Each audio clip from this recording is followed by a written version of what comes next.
Election চালাচ্ছে। আপনি অবৈধ রোজগার কেন করছেন? যে ছেলেটা এক ওয়াক্ত নামাজ পড়ে না, তার লাগে কিস্তিতে টাকা লইয়া তারে বিদেশ পাঠাইতেছেন, আপনার কি অর্জন হবে এতে? বাবা বলেন। আখেরাত কথা কয় না, খবর দুনিয়া, দুনিয়াও তো না, এতে খবর রাখতো না, খবরও রাখবে, খবরও রাখবে। কথা বুঝছেন?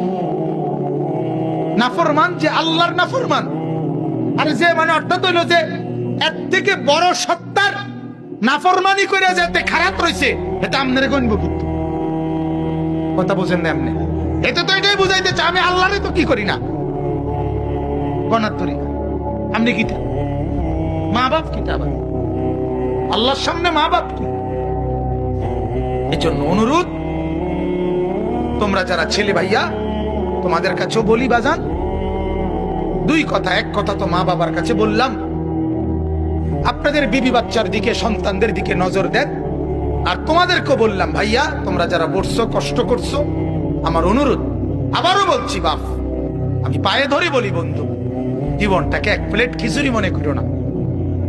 অনুরোধ বাজান, জীবনের এটা কোনো কিছুই না, একটা জিলাপি দুগা ভাত তরকারির জীবন মনে করো।